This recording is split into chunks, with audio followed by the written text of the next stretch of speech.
해병대원 순직 사건과 관련해 소속 부대 지휘관들이 오늘 경찰에 출석했습니다. 경찰은 대질 조사를 통해 누가 수중 수색 지시를 내렸는지를 밝혀낼 계획입니다. 정지은 기자입니다.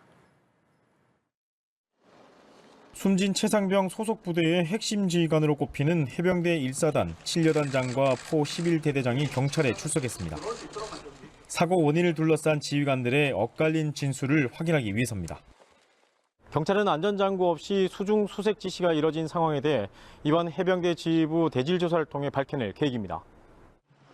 7여단장은 지난해 수해가 난 경북 예천에서 해병대 수해 복구와 수색 작전 등 현장 활동 총괄 지휘를 맡았던 인물입니다. 물에 들어가서 수색하라는 지시하셨습니까? 본인이 그럼 직접 판단해서 지시하신 겁니까? 11대대장은 당시 현장 활동 지휘관 중 선임 대대장으로 상급 부대 지시 등을 후배 지휘관에게 전파했습니다. 그 모든 부분들이 전부 다 엇갈리는 것이 아니라 일치하는 부분도 있고 엇갈리는 부분이 좀 있긴 한데 그런 부분들도 조사를 통해서 성실히 밝히도록 하겠습니다.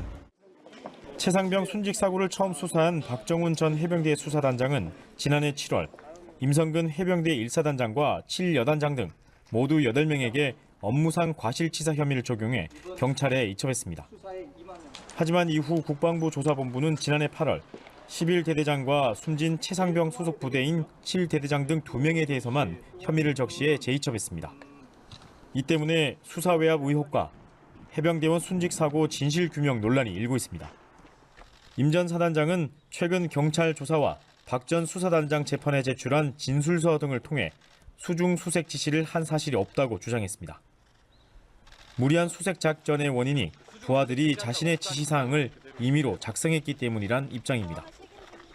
경찰은 임 전 사단장을 비롯한 핵심 지휘관들에 대한 진술 분석과 증거 등을 바탕으로 업무상 과실치사 혐의 대상을 가려낼 계획입니다.